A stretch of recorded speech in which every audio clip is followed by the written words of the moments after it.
la visita del ingeniero José Luis Rodríguez Navarro. Él trabaja en el departamento de cómputo del CICESE aquí en Ensenada. Él nos va a hablar sobre, el título que le dio es ¿qué pasa con la masa? En este caso es un problema de física muy interesante. El resumen que él puso aquí va a tratar de hablar sobre la reseña de la percepción de la materia desde finales de la física clásica hasta, y por ahí todo el recorrido hasta pasar por física cuántica, física nuclear, física atómica, astrofísica y hasta nuestros días como hoy. Entonces, bueno, pues con ustedes el ingeniero José Luis Rodríguez, como les dije, trabaja en CICESE, da clase en la UABC, bueno, un profesor muy conocido aquí en la zona. Gracias. Bueno, la primera aclaración que quiero hacerles es que no soy físico, y tampoco sé mucho de la física, pero me interesó este problema de la física moderna, pues todos nos quedamos en la física clásica y el modelo clásico del átomo precisamente, ¿no? Compuesto por un protón, un neutrón, los electrones alrededor, y me perdí en todo el resto de lo que siguió de ahí de la física. Así que por un afán personal empecé a buscar material aquí y allá y se me ocurrió hacer este material, pensando precisamente en muchachos como ustedes que probablemente no les hablen mucho de lo que le llamamos física moderna. En cualquier momento que tengan alguna pregunta, con toda confianza, me encargo de revolverlos más, todavía un poquito más. Bien. Bueno, el material está en inglés, sobre todo por esa frasecita. What's the matter with the matter, ¿no? Ahí la palabrita matter tiene dos significados, ¿no? El what's the matter por sí solo sabemos que en inglés quiere decir qué pasa, ¿no? What's the matter. Y with the matter, ya la siguiente matter, pues es la masa o la materia, ¿verdad? Por eso lo traduje en español de qué pasa con la masa, ¿no? Pero en realidad era... Y pues yo sé que ustedes ya son bien chuchos para el inglés, así que todo el material está en inglés, ¿no? Pero yo lo voy a ir explicando. Sí. Un poquito, vamos a hablar mucho de... Es una representación de lo que supuestamente hicieron en el CERN. Lo oyeron hablar el mes pasado, se habló mucho del famoso bosón de Higgs o la partícula de Dios. Algunos podría hablar algo al respecto. Lo manejan en la película de Dan Brown, de Ángeles y Demonios, que alguien se había robado o se robó del CERN la capsulita y se iba a crear antimateria. Bueno, esta es una representación nada más de lo que pasaba, que hacían chocar protón y antiprotón. Bueno, se supone que en ese tiempo este señor que se llama, todos lo conocen como Maxwell, elaboró sus 4 ecuaciones del electromagnetismo que describían todo el fenómeno que se asociaba entre lo que era la electricidad y el magnetismo. Y como un bono venía también junto, sorpresivamente, que también explicaba el fenómeno de la luz. Esto es que la luz también era un fenómeno electromagnético. Fue algo inesperado, pero fue una ganancia extra, ¿no? Demostró que la luz también era emitido por un campo electromagnético y además demostraba sin lugar a dudas la naturaleza ondulatoria o de onda de la luz. Pues cuando menos de Newton para adelante había la controversia de si la luz era de tipo ondulatorio o corpuscular. Corpuscular, ¿qué quiere decir? Que eran pequeñitos cuerpos que iban, entonces, y estaban divididos. De repente un gran físico, pues Newton decía que era corpuscular, le costó muchos pleitos con Roberto Hooke, incluso hasta recorrió de la Real Sociedad. Pues yo no estaba ahí.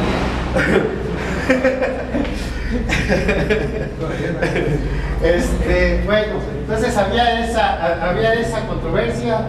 Maxwell demuestra sin lugar a dudas que es de naturaleza ondulatoria. Luego vamos a ver qué sigue. Entonces los trabajos de Maxwell se consideran comparables a lo que hizo Newton y vean este último párrafo. Algunos físicos muy conocidos dijeron que ya con eso se terminaba, estaba terminado todo lo que había que hacer en la física, que ya no había nada que hacer, ¿no?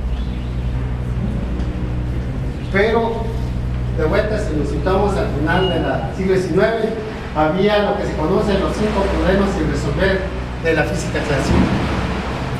Uno era el éter. Todavía muchos físicos y todo manejaban el concepto de que la luz necesitaba el éter para propagarse. Por analogía con el sonido necesita un medio por donde se pueda propagar. Entonces se creía que pues, la luz también lo necesitaba. Y a ese medio le llamaron el éter. Y muchos físicos creían eso. Luego estaba la pregunta de los rayos catódicos, que como 30 años antes Cruz los trabajó con ellos, pero todavía no se sabía tampoco ni su naturaleza, ni qué eran exactamente. Luego estaba la cuestión de la radiación del cuerpo negro. Se supo que todos los cuerpos radian una intensidad de luz proporcional a su temperatura, pero tenían el problema de que esta energía que radiaban era discreta y no continua, y no se lo podían, la física de ese momento no lo podían explicar, ¿verdad? Otra vez, la naturaleza de la luz, aunque de vuelta Maxwell demostró sin lugar a dudas que tenía característica o naturaleza ondulatoria, todavía no estaba resuelto. Y al último, pero no menos, la naturaleza y la estructura del átomo. Todavía no se definía qué era el átomo. Y pues, continuando más de otra cosa, la plática es sobre la estructura del átomo. Ya algunos químicos como Dalton, como Cruz, empezaron a manejar esto de la tabla periódica, ¿no? De una manera elemental, de que cada elemento era una secuencia discreta del anterior, ¿no? Todavía sin meterse a esto de los electrones en la última órbita, ni nada de eso, nada más atendiendo al peso atómico de los elementos. Igual Proust, Berzelius sigue. También pues Berzelius hace su tabla de pesos atómicos relativos, pero ahora en vez de usar el hidrógeno utiliza el oxígeno como base. Y pues después se llegó a la idea de que el carbono 12 es el mejor elemento de referencia y todos los pesos atómicos se hacen con referencia al carbono 12. Luego en ese tiempo, en 1961, estos dos físicos, Kirchhoff y Bunsen, prácticamente inventaron la espectrografía, demostrando que todos los elementos y moléculas y compuestos tenían una espectrografía característica propia, no la repetían, ¿qué es lo que trato de demostrar ahí? El dióxido de carbono a esa frecuencia nada más, el propano, pero fue la base de lo que ahora se llama espectrografía de masas, ¿no? Cómo se sabe qué elementos hay. Pero de vuelta todavía no se sabía por qué había eso, ¿verdad? Bueno, ya en 1895, ustedes saben la cita, Almos by chance, de pura chispada, como el físico alemán Röntgen, descubrió los rayos X. Estaba trabajando con material radioactivo y dice la historia que dejó ahí afuera de su mesa de trabajo material y encuentra que se había impregnado, ¿no? Pues estaba desarrollada la película. Y muy parecido, a unos cuantos meses después, en Francia, Henry Becquerel, también por chispada, descubre propiamente la radioactividad. En el 93 compartió el premio Nobel junto con los Curie. Y ese último lustro del siglo XIX, un físico que se llamaba J.J. Thomson encuentra prueba de la relación entre el electrón y la masa, que se llama la relación electrón-masa, y con eso demuestra que los rayos catódicos es un flujo de partículas cargadas negativamente. Todavía no se sabía si eran electrones, todavía no se definía que se les llamaba electrones, pero lo único que demostró él era que era un flujo de partículas cargadas negativamente, y determina su carga y la masa. Ahí está Becquerel, los Curie, ¿verdad? aquí en la ciencia, para los que tenemos formación católica, aquí también está lleno de mártires de la ciencia. Y esta familia, después la hija de ellos, junto con el esposo de la hija, prácticamente murieron de cáncer los 4 por estar estudiando la radioactividad, ¿no? Pero fueron los que verdaderamente la definieron. Ya en el siglo XX, 1900, este señor se llama Max Planck dio una presentación, una lectura en la Universidad de Berlín, explicando y resolviendo el problema de la radiación del cuerpo negro. Y entonces él dijo que esta radiación del cuerpo negro, ¿por qué era discreta? Porque depende, él le llamó cuantos, ¿verdad? O sea, en cantidades específicas. Dice, la función general detrás de esto era que la energía electromagnética se podía emitir en forma cuantizada en elementos múltiples de su ecuación. Se puso que la energía era igual a H, que es la constante de Planck, por la frecuencia de la radiación. A esto se le conoce como la piedra fundamental, la piedra base de lo que fue la física cuántica, ¿sí? Pero está reconocido como nacimiento oficial, pero lo vamos a ver en la ciencia y todo. Dice, al principio nadie se fijó en eso. Así funciona la ciencia, ¿no? Es escéptica a lo que salga hasta que no tenga manera de demostrar después. Eso es cierto, ¿no? Y como dice, después, 5 años después, Einstein lo puso de vuelta sobre la mesa, lo que dijo él cuando explica el fenómeno fotoeléctrico. Tenía fama de muy aristócrata en comparación de Einstein, que era más popular. Vamos a estar hablando mucho de lo que es cuántico y no cuántico, que en matemáticas se conoce mucho como lo que es la variable discreta y la variable continua. Y en electrónica pues usamos mucho lo que era la electrónica analógica contra la electrónica digital, ¿no? La electrónica digital es cuántica y la electrónica analógica, la de antes, no era cuántica. Y un ejemplo de decirlo, si imaginen esta que tenemos aquí, 2 escaleras, una en forma de rampa y la otra en forma de escalones. Y si imaginemos que va pasando por arriba de esas escaleras, pasa una gaviota y de repente pues hace lo que saben hacer tan graciosamente las gaviotas encima de los carros de uno, sobre todo si van allá al mercado negro. Y pues cae, va a caer en cualquiera de los dos.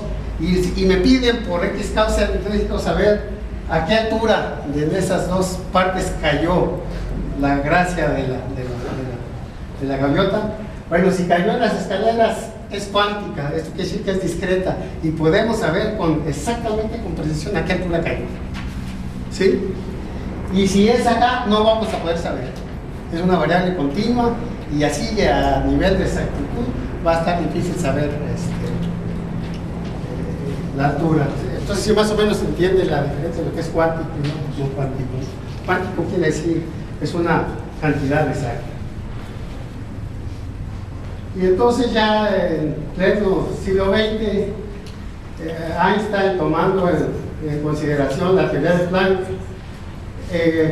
postula la explicación del fenómeno fotoeléctrico, que no lo inventó él, sino que fue este señor 3 años antes, pero tampoco lo supo explicar, lo descubrió.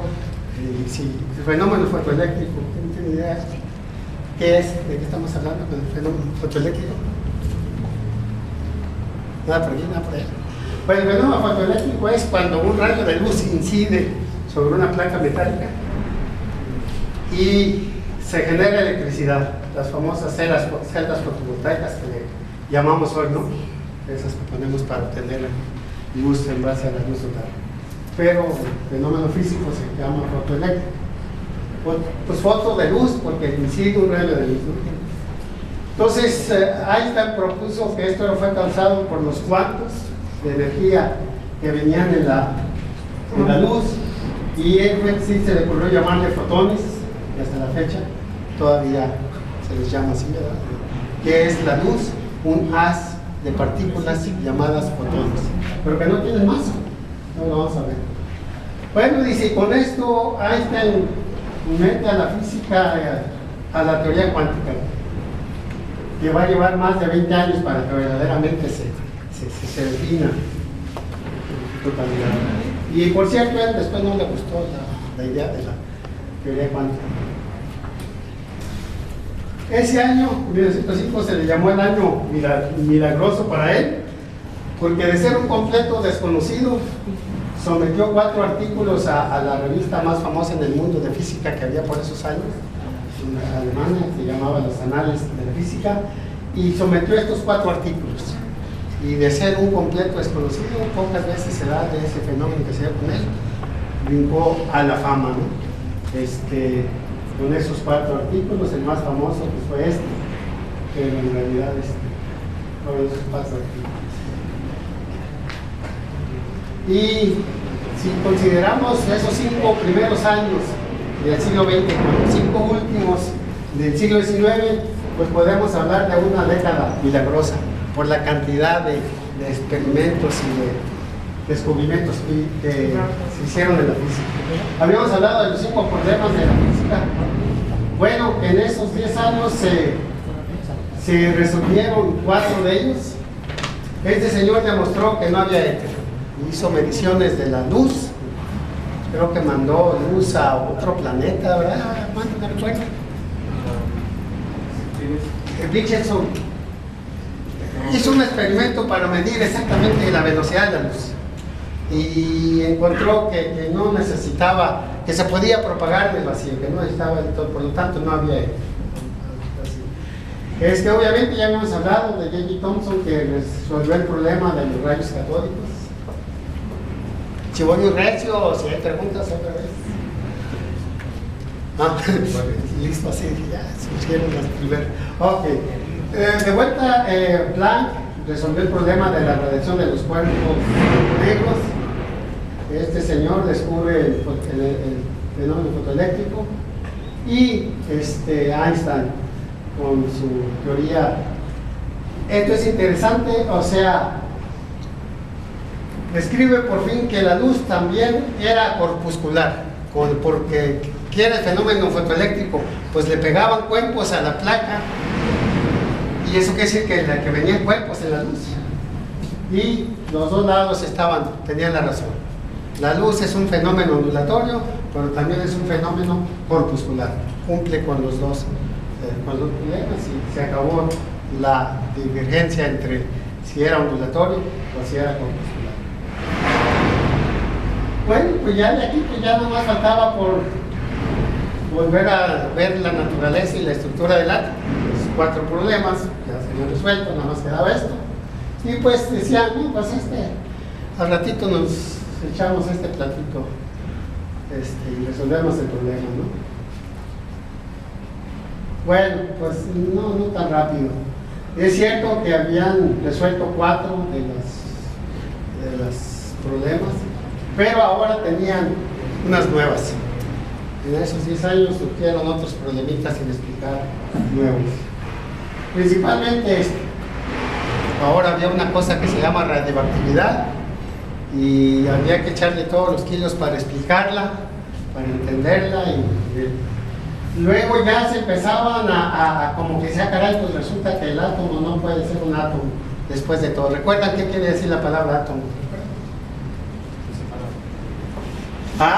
Sin, prefijo griego que dice sin, y tomé es corte, ¿verdad? De ahí viene que vasectomía y que todas las tomías de medicina, porque es corte, ¿no? Entonces, átomos se creía en honor a Demócrito 2000 años antes, que se tenía que llegar a un nivel donde ya no se pudiera separar en algo más chico.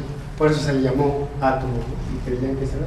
Pero pues ya ahora con la reactividad, curiosamente esto me llama mucho la atención porque toda la física menosprecia completamente el trabajo de Mendeleev, que fue el que hizo Mendeleev, la tabla periódica de los elementos. Y estaba basada en eso, en que el átomo tenía electrones y se dividían en capas, pero no sé por qué no hubo esa. Pienso que porque era ruso, ¿no? Y pues, más que por otra cosa, pero ok. Luego dice, pues costaba trabajo entender la naturaleza doble de la luz. Por ejemplo, cómo pueden los fotones que no tienen masa interactuar con la materia, ¿no? Si no tienen masa, cómo es que le peguen a la placa y generen un flujo de electrones, que es la electricidad. Y esta ecuacióncita pues también costaba mucho trabajo captarla en su esencia completa de lo que dijo Einstein, ¿no? Y sobre todo a nivel macro, ¿no?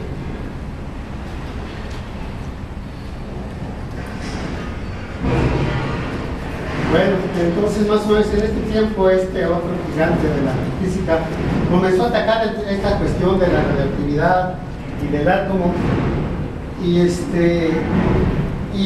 él desarrolló esto de que había materiales naturales que traían radioactividad natural. Se ganó el premio Nobel por química, y luego se fue a Gran Bretaña y donde llevó este experimento famoso que se llama Geiger-Martin.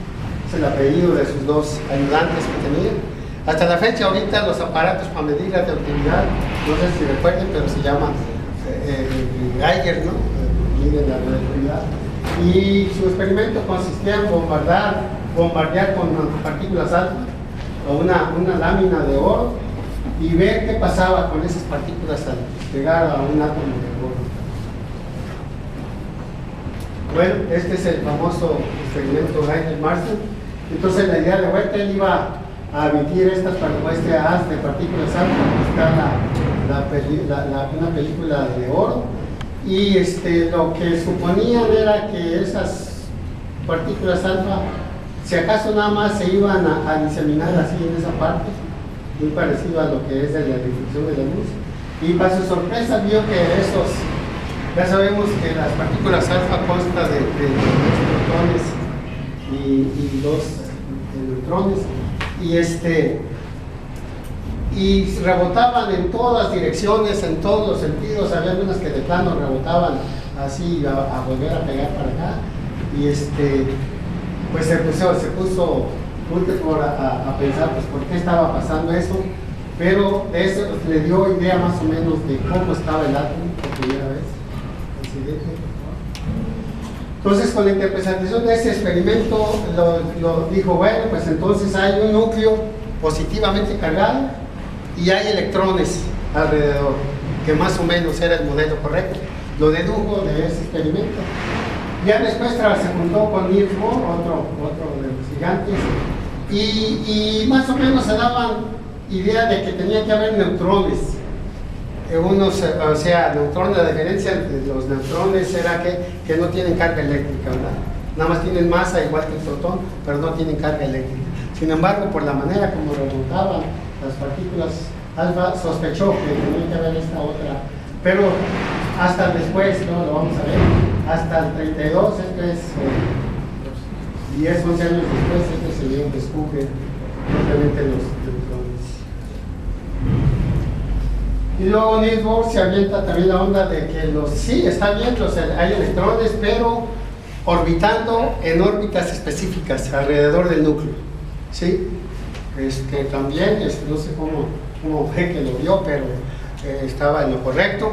Había diferentes órbitas y los electrones podían, si subían de órbita, perdían energía, si bajaban de órbita, ganaban energía, ¿verdad? Entonces, y ya con eso, pues casi se creyó que el modelo atómico estaba completo. Y recibió el premio Nobel de 22, y se fue un papel muy, muy grande en la elaboración de la bomba atómica, después de que los nazis ocuparon Dinamarca, ¿no?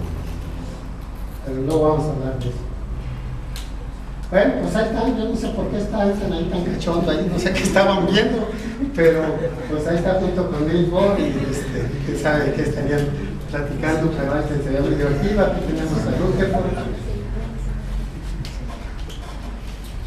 Bueno, entonces para los 20 pues se creyó que ya estaba completa la constitución del átomo, pero había cosas que todavía tenían que demostrarse experimentalmente. Luego en este señor, Louis de Broglie, francés, se avienta también, que así como la luz tenía la doble naturaleza de onda y de corpuscular, pues este señor se avienta el rollo de que toda la materia tiene esa dualidad, corpuscular y ondulatoria. ¿Cómo y por qué? No me lo pregunten, no lo sé, pero estableció las bases de lo que se le conoce a física como mecánica ondulatoria, o mecánica de ondas, o mecánica cuántica. Y para eso utilizó la física de la luz y de la materia. Este señor Wolfgang Pauli hace lo que llama el principio de exclusión, de que dos electrones de cualquier átomo no pueden tener los mismos parámetros cuánticos, ¿verdad? Los 4 parámetros cuánticos, ¿no? Entonces, ninguno de ellos podía tener los mismos. Luego este señor se hace la mecánica matricial, el llamado, y siempre hace lo mismo, pero en forma de una ecuación diferencial o de ondas. Formula su principio de incertidumbre, que lo que dice es que es imposible hacer simultáneamente definir en el momento que quiero medir alguno de los parámetros cuánticos, en el momento que lo mido, en ese momento altero su valor y la medición deja de tener sentido. Lo que medí se perdió porque en ese momento mismo cambia de valor y se le llamó el principio de incertidumbre. Tuvo muchas consideraciones filosóficas, sobre todo porque ya por esos tiempos había mucha discusión, sobre todo entre Planck y Einstein, en cuestión de religión. Einstein era muy religioso y Planck no, y algunos otros físicos. Y cuando sacó todo esto se decía la famosa frase de Einstein que decía que Dios no juega a los dados, ¿no? Pero entonces cuando este señor puso su principio de certidumbre, pues los mismos físicos dijeron, ¿ves? Pues parece que sí juegan, ¿no? Aunque parece, lo último que leí es como que tenía razón Einstein, pero todavía falta por comprobarse. Pero están llegando a que parece que Einstein tenía razón. Bueno, luego por si fuera poco, este señor Paul Maurice Dirac derivó una ecuación que combinando la mecánica cuántica con la relatividad especial describe completamente el funcionamiento y la dinámica de un electrón. Curiosamente, quién sabe cómo, pero para eso se requería de la existencia de una partícula exactamente igual que el electrón, pero con carga positiva. Entonces es la primera vez que se habla de que pudiera haber antimateria. Entonces, no lo vamos a ver. Recibió el premio Nobel juntos, yo y Dirac, en 1933. Ahí está. Le digo a mi hija que me fascina porque tenía una característica. No dejaba que nadie dijera nada si no podía demostrar y comprobar que era cierto lo que estaba diciendo. Igualito que nosotros, ¿no? Si alguien desea la es cierto, no, pues sabes que no sabes lo que estás diciendo, dile, si así era muy parco en su manera de ser. Ok, la que sigue. Entonces, para 1930 otra vez se establece la mecánica cuántica y la relatividad especial. Y se creía pues que entonces nada más existían 3 partículas, los protones, los electrones y los fotones de la luz. Todavía no se sabía del neutrón. Se sospechaba la existencia de una partícula llamada neutrón dentro del núcleo. La radiación, ya se habían visto que había todos estos tipos de radiación, alfa, beta, gamma, con rayos X, y luego se encontraron con los rayos cósmicos que también eran de radiación y sobre todo que no sabían dónde venía. Y se acepta que el nombre del juego cambió de la física atómica a la física de partículas. Ahora estamos hablando de física de partículas.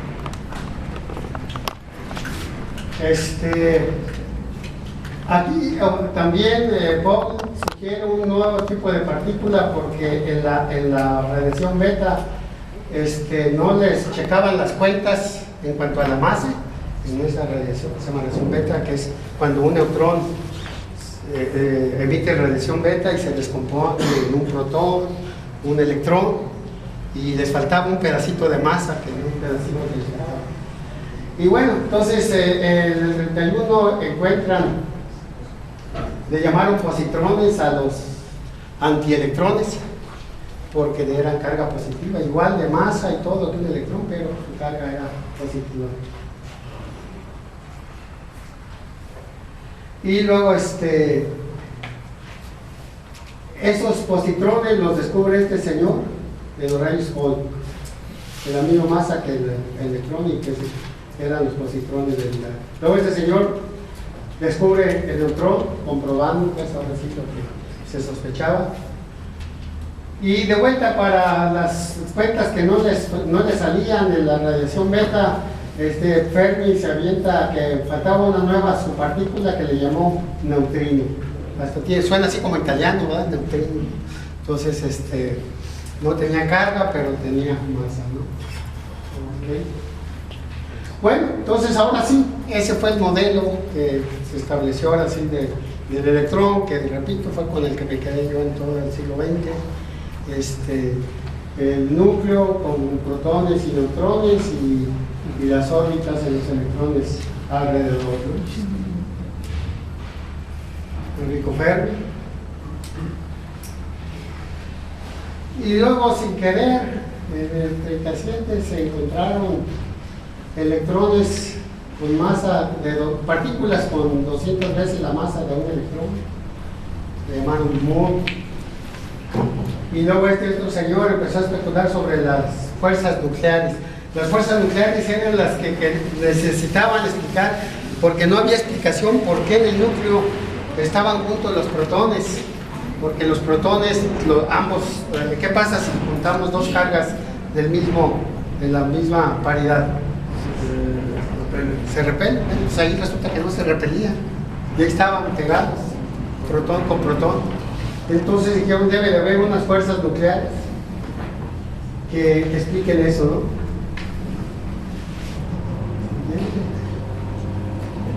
Bueno, aquí estos señores alemanes comenzaron a lo que era la fisión nuclear inducida. Esto es, si a un núcleo sobre todo de un átomo pesado, le aviento unos neutrones, ¿qué pasa? Pues se hace que explote el núcleo, y también a su vez de los neutrones que tenía empiezan a salir, y ya con eso prácticamente nace lo que se llama la física nuclear. Y se dan cuenta que hay una producción muy alta de energía. Y se cree que fue esta señora, una física judía, la que realmente hizo todos los trabajos matemáticos para explicar esto de la fusión nuclear. Bueno, estamos en este tiempo, ya sabemos. ¿Alguien se acuerda en qué fecha de este año comenzó la Segunda Guerra Mundial? En el 39, pero ¿qué fecha? 1 de septiembre de 1939, con la invasión del Polo. Bueno, lo que pasa es que me gusta mucho la historia, y por eso agarré también la historia de esto, porque se combina muy suave. Ok, entonces dice, durante los siguientes 6 o 7 años, la Guerra Mundial, Segunda, World War II, toma el center stage. Y ahora lo que sí estaba claro era que los átomos no son átomos, y que no son los bloques fundamentales de la materia. Eso ya se supo. Ahí está la señora esta que le digo, pero nomás porque, como era judía, tuvo que esconderse para que no la tomara Hitler, entonces el señor se apoderó del trabajo de ella, ¿no? Y además era mujer también. Y además era mujer.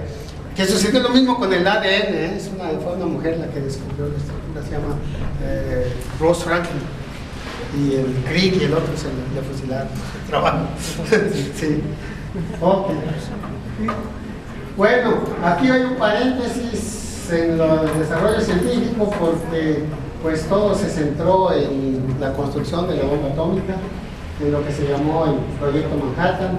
Un físico que trabajó ahí, lo vamos a ver más adelante, me gustó la frase, dice: fue la colección más grande de talento científico que se hayan juntado, hasta el colisionador de hadrones, pero en ese tiempo fue cero. Todo este equipo pues fueron dirigidos brillantemente por un matemático, Robert Oppenheimer, que junto con el científico Enrico Fermi comparten el nombre de los padres de la bomba atómica. Bueno, pues estaban estaba con Einstein. Einstein también se arrepintió mucho. Él fue el que le sugirió al presidente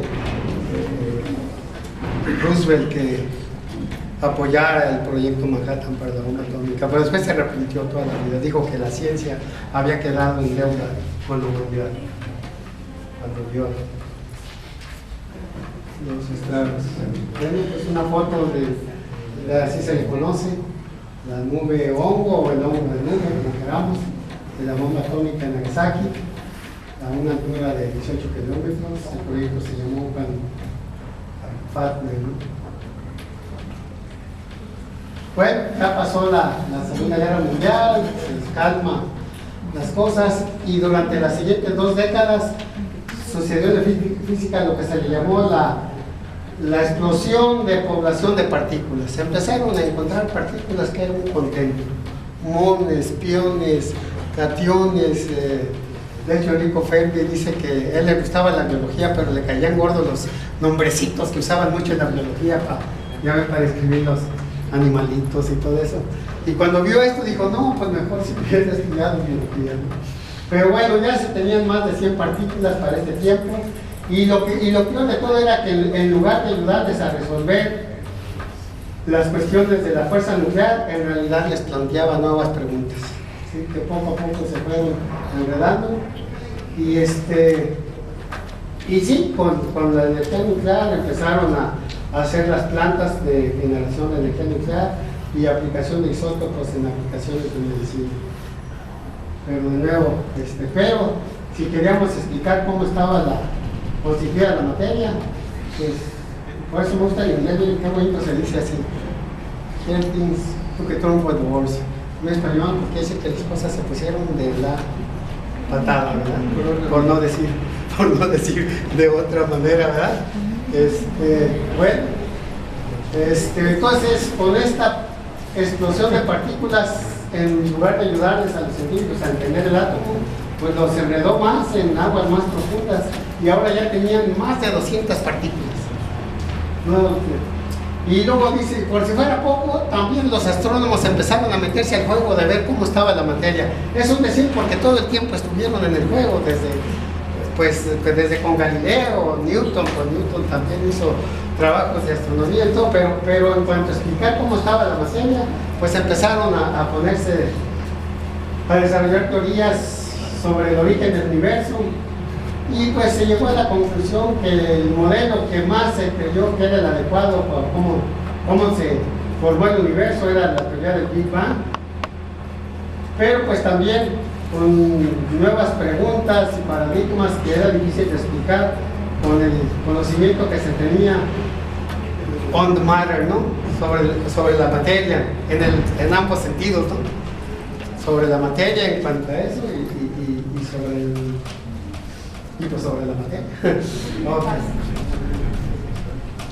Bueno, entonces desde los tiempos de Einstein, con su teoría especial de la relatividad, que decía que el marco de referencia físico tenía que ser lo mismo para las leyes de física, independientemente de sus marcos. Entonces los astrónomos empezaron a aplicar el estudio del universo, pero desde el punto de vista de la física cuántica, que será nuevo.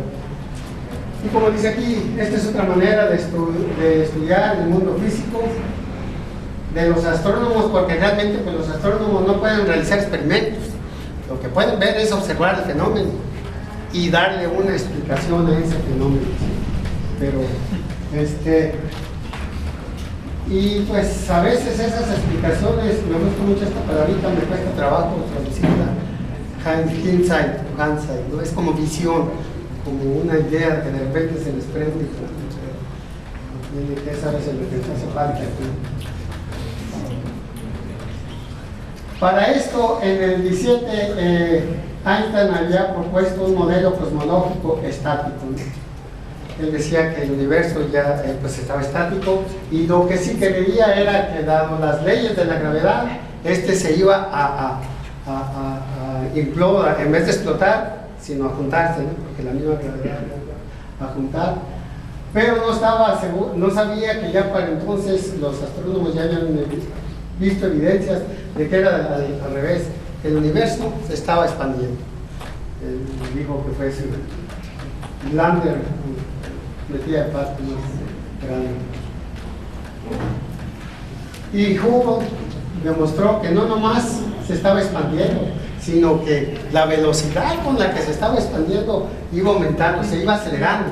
Entonces cada vez se expande a mayor velocidad. Todavía, y pues la primera pregunta es, pues, ¿de dónde está saliendo toda esa energía para que el universo se expanda, ¿no? Estos fueron algunas de las piedritas, stumbling blocks, se llaman, tanto para los astrónomos como para los físicos. Y luego también encuentran que si el universo se estaba expandiendo, pues las galaxias se deberían de desgarrar por esa expansión que está teniendo el universo. Sin embargo, las galaxias hasta ahorita pues permanecen unidas. Entonces dijeron, caray, pues entonces, ¿por qué? Pues porque entonces hay mucha más materia que tiene la fuerza gravitacional para que no se despedacen las galaxias. Y luego se encuentran el concepto del hoyo negro, por si fuera poco, que aunque ya Laplace, finales del siglo XVIII, lo mencionó, pues no fue hasta que con la teoría general de la relatividad se desarrolló el concepto del hoyo negro, y sobre todo este astrofísico indio, Chandrasekhar. De hecho hay un satélite de que nos encontró, el nombre es de Chandrasekhar. Encontraron pues muy bien el concepto del hoyo negro, pero pues como le dicen aquí, había una nueva bestia en el vecindario, que era el hoyo negro. Y a ver, ¿quién lo explica? ¿Cómo le llamas? ¿Cómo funciona? Y no tenía ninguna explicación satisfactoria de cómo se mueven, de cuál es su dinámica, pues, su naturaleza y todo. Una representación de un hoyo negro. Esta otra, lo que tiene extra fue que esta zona de aquí, que se le conoce zona de acreción, es materia que ya agarró el hoyo negro, ya es de ella. Todavía no le cae, pero ya lo tiene ahí, como en los remolinos que se hacen en el lavabo o en el toile, ¿verdad? Cuando está el agua remolineando alrededor y eventualmente se va a ir, le llaman zona de acreción. Fue Stephen Hawking el que describió todo ese fenómeno. Cosa rara, no le han dado el premio Nobel.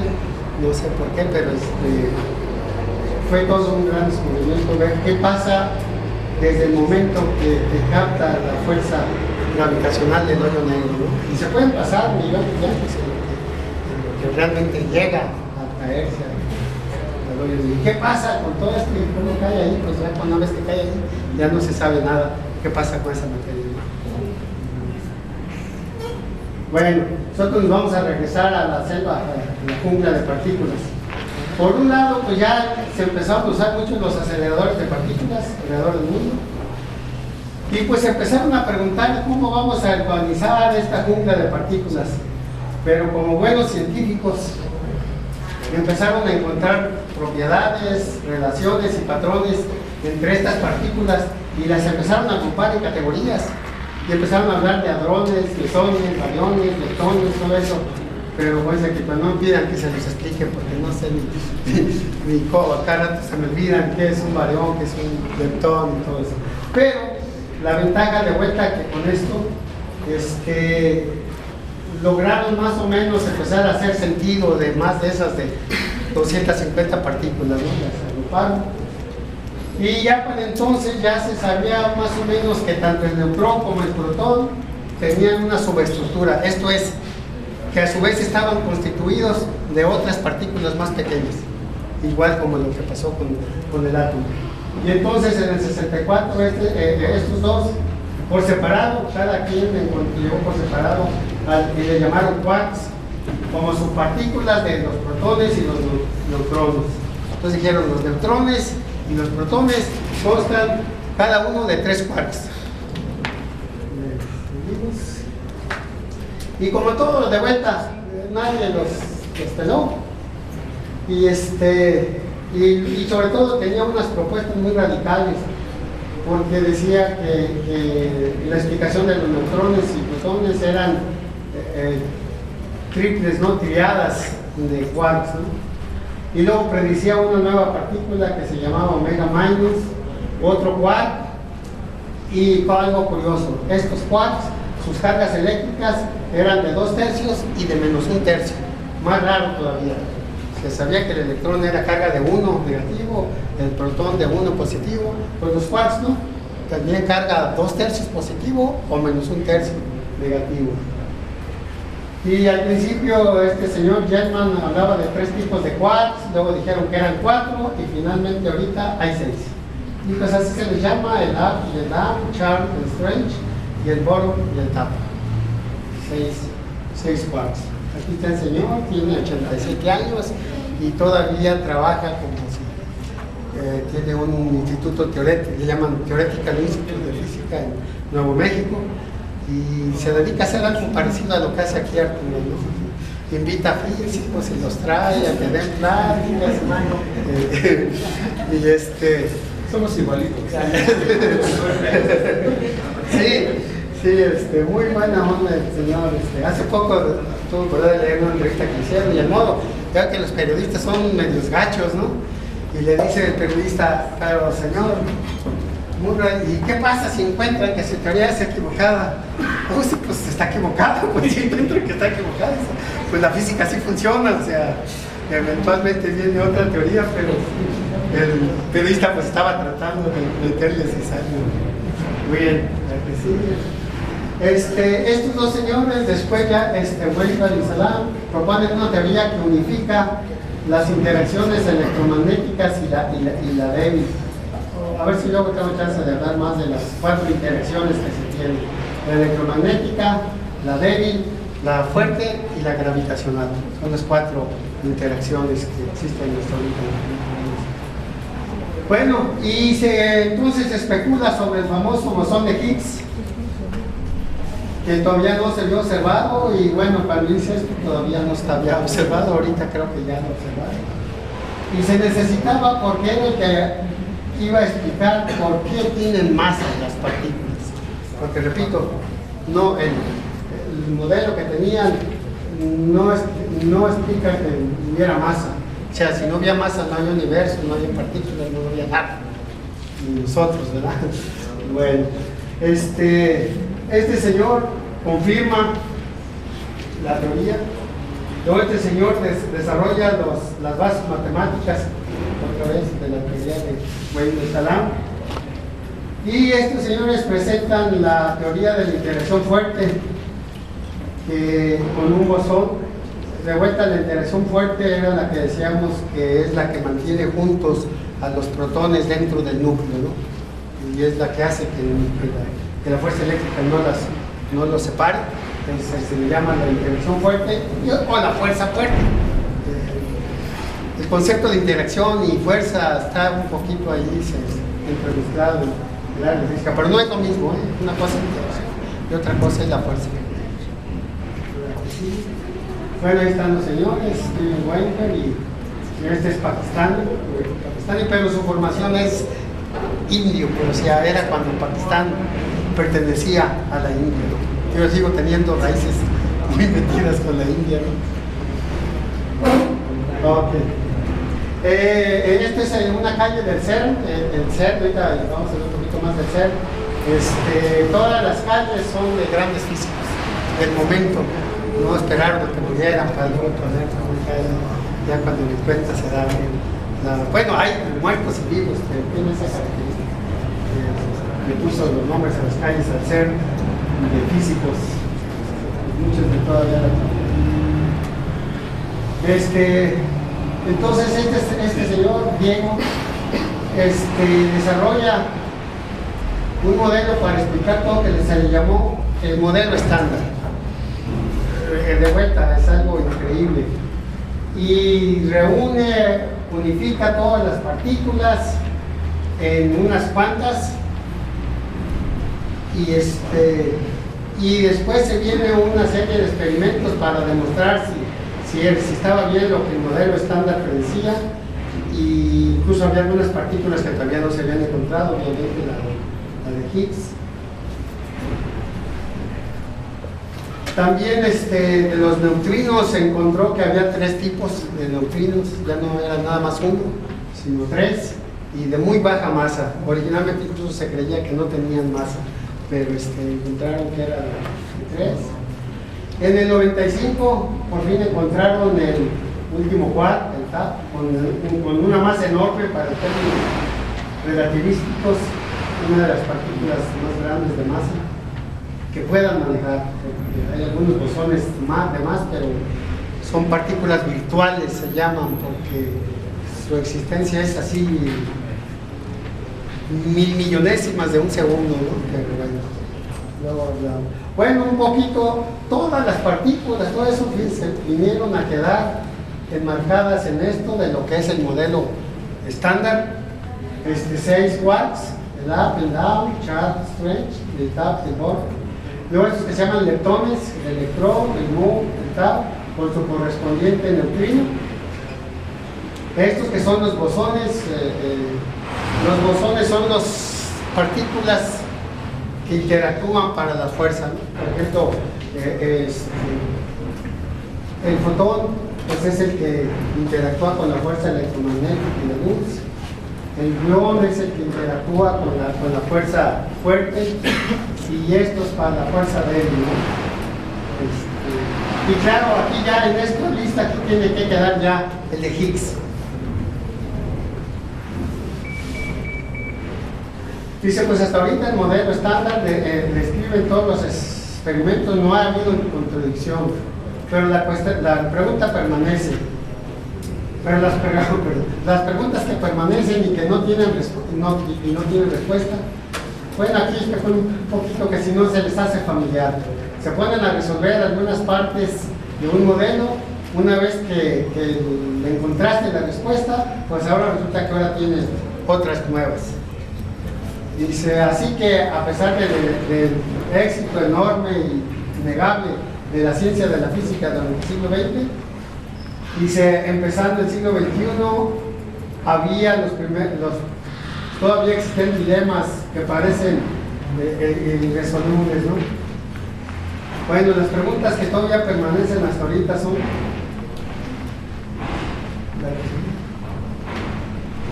pues todavía no hay leyes de cómo funciona la gravedad a nivel cuántico.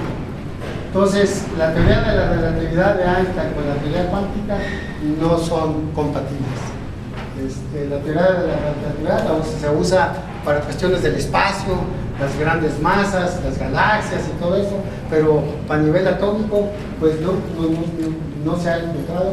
Y esto es al revés. La teoría cuántica funciona a nivel de los átomos y los muones y todo eso, pero no entra para nada la gravedad ahí. Entonces, pues sigue esa pregunta.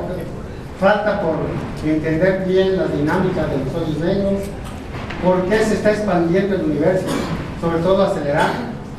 No sé cuántas palabras, de dónde está surgiendo la energía para que haga eso, y hasta cuándo va a seguir expandiéndose. Y luego la masa que falta en el universo, que de acuerdo con las leyes gravitacionales, para que mantenga unidas las galaxias, se necesita que haya 80% más de la masa que se conoce hoy. Se supone que sí existe porque pues ahí están las galaxias y se le conoce como la masa oscura, ¿no? La materia oscura. Luego está la cuestión que no se sabe si los electrones y todos los leptones y los quarks resulte que a su vez tengan otras partículas, ¿no? ¿Qué pasa si a su vez constan de otras partículas más pequeñas? Y pues hasta cuándo va a parar eso, si es que encuentran que a su vez constan de otras subpartículas. ¿Sí? Y entonces, pues todavía no se pueden explicar por qué, cuando menos el modelo estándar no puede explicar por qué hay la masa o la materia. También en física masa y materia se usan intercambiando. Bueno, entonces de acuerdo con la teoría de partículas y antipartículas, pues no debería de existir materia.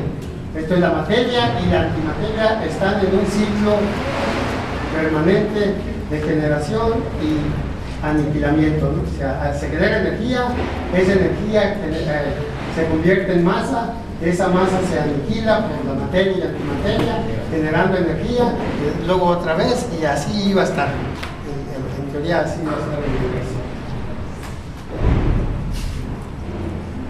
Bueno, dice, y mientras buscan por preguntas, dice, es necesario tomar en cuenta que los físicos tienen un récord casi perfecto de predecir incorrectamente el desarrollo futuro de la física.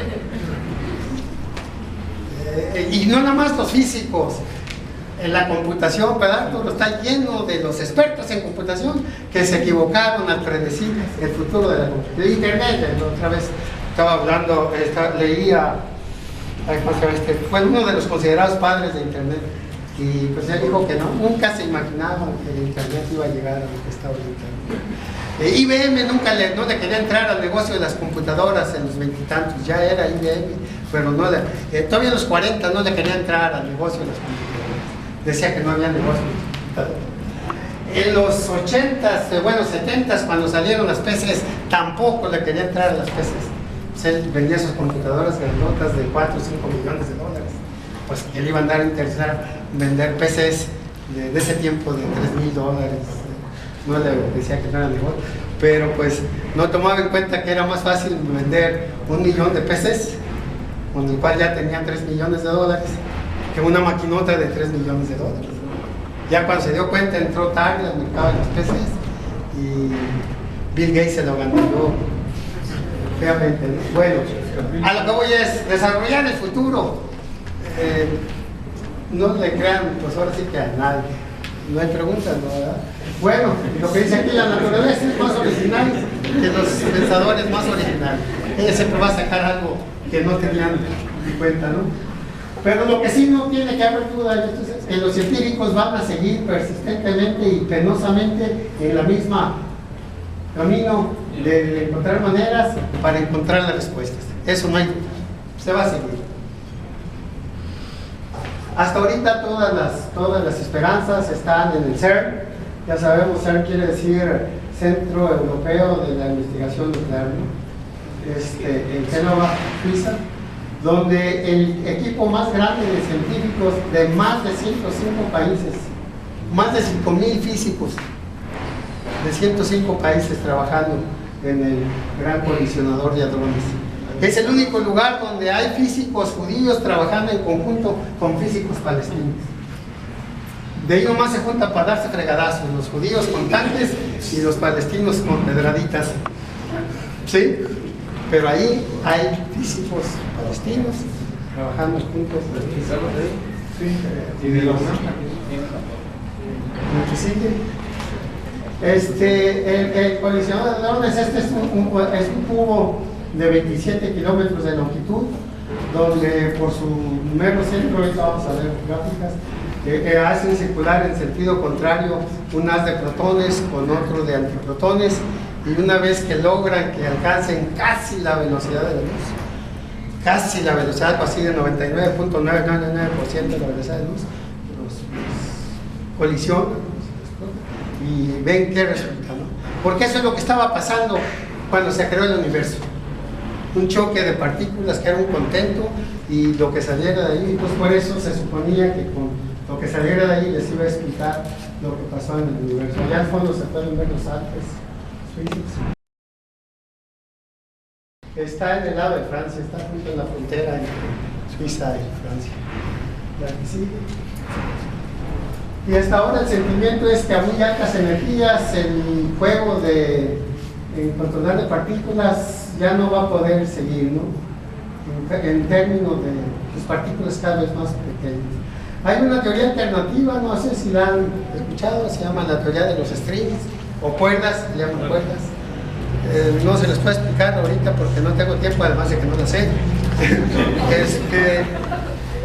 Pero en teoría es la alternativa al modelo estándar.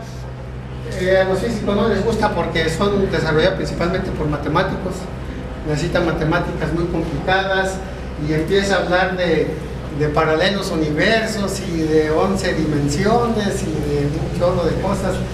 Pues digo, mejor ahí le dejamos, pero es lo otro que puede que siga al modelo estándar.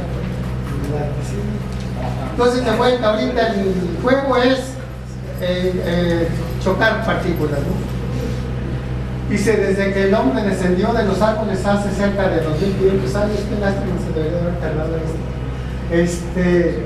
armado con la máquina más magnífica y complicada que hay para la exploración y la aprendizaje. Es más complicado que el universo. A eso están llegando. Es más difícil todavía explicar cómo funciona esta cosita que el universo. Y eventualmente con esta cosita se va a poder saber cómo funciona el universo. Así que nada más hay que usarlo. ¿Cómo? Pues, o sí lo usamos mucho, pero para las cosas equivocadas. Ok. Bueno, este camino que vimos en la ciencia de la física no es únicamente prevalecente para esta ciencia. Todas las ciencias han seguido el mismo camino. Hace a veces, de forma inesperada y casual, un resultado que constituye un gran salto hacia el futuro, nada más para caer a un valle más profundo de confusión. Y pues otra vez, como un ejemplo, pongo lo que pasó con el proyecto del genoma humano. Se creía que iba a resolver todos los problemas. Si recuerdan, en los 90 cuando se planteó y todo. Bueno, cuando se terminó, resulta que ahora tienen dos problemas peores. El proyecto de proteoma y el proyecto de la epigenética, de cómo funcionan los genes. El proteoma es toda la cantidad, hay millones de proteínas que pueden generar esos genes. Y cómo las generan en base a los mensajes que reciban de la epigenética. Pues ahora tienen dos problemas mucho más complicados que el del genoma humano. Parece igualito, ¿verdad? Entonces es igual con lo del cerebro también. Mientras más le van buscando cómo funcionan, más se va complicando cómo funciona el cerebro. Okay. Algunas otra vez representaciones de artistas, de lo que verdaderamente está haciendo al colisionar allí subpartículas. Normalmente su partícula y su antipartícula, ¿no? Y entonces alrededor de eso se generan unos aparatos enormes para detectar qué es lo que pasó. Este es parte del túnel de ese que veíamos redondo de 27 kilómetros.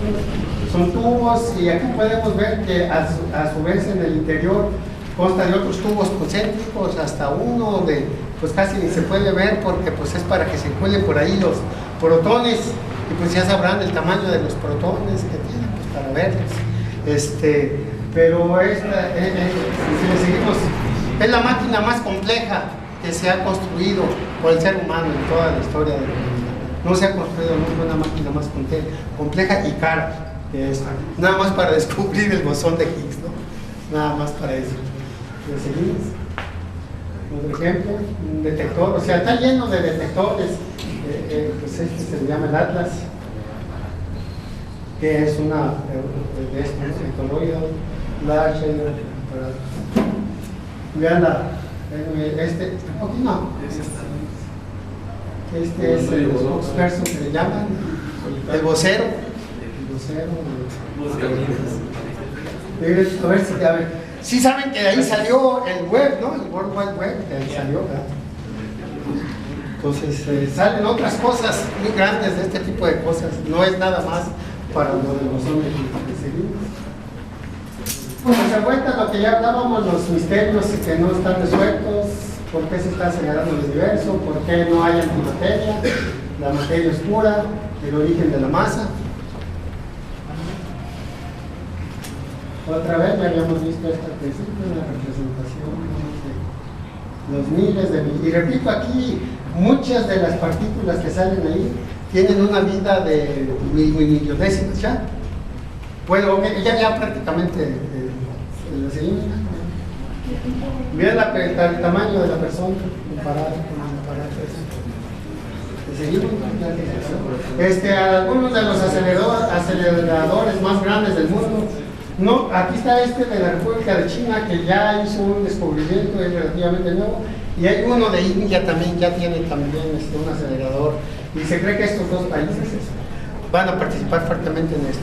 Y eran países que en los 60s la gente moría de hambre por millones, en esos dos países. Y sin embargo tienen el dinero para invertirle a la ciencia. Algunos mexicanos que han trabajado en esto, el más famosito es el doctor Gerardo pero son dice más de 70. Lo que aquí, ahora cierto, ahora sí es una pregunta, me extraña no haber gente del UNAM, ¿sí hay? Bien, lo que sigue. Bueno, pues a ver, de volada lo que sigue. Este es el libro que dio el nombre a la partícula de Dios, y no más es divertido porque este señor no le llamaba la partícula de Dios, le llamaba la partícula maldita. En inglés le llaman Goddamn Particle. Pero el editor del libro dijo, no, pues no podemos poner eso como título. Entonces le quitaron el DAM y quedó como la partícula de Dios. Adelante. Aquí está el señor que dice que planteó la idea del campo de Higgs, así se conocía, el Higgs.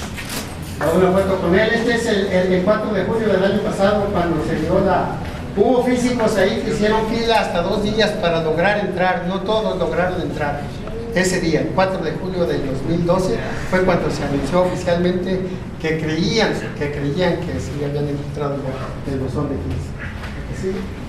Este señor, habíamos hablado de él, que fue el que descubrió uno de los neutrinos y que trabajó en la bomba atómica, y decía eso, ¿no? Que trabajó quizá en la colección más grande de científicos que se habían unido, ganó el premio Nobel en el 57. Y ya están preparando, ya están planeando los siguientes colisionadores, nomás que ahora van a ser lineales en vez de circulares. Los dos tienen ventajas y desventajas. Circular, la ventaja es que están acelerando hasta que alcancen la velocidad, y lineales pues tienen que hacer una longitud enorme por las velocidades y eso. Pero los circulares tenían necesidad de unos electromagnetos circulares para mantener en posición las partículas cargadas, que lo hace muy difícil. Pero bueno, ya los están planeando y van a complementar los descubrimientos del CERN. ¿Sí? Bueno, hasta apenas el mes pasado, en marzo, ahora sí ya creen con mucha certeza casi que encontraron la partícula de Higgs.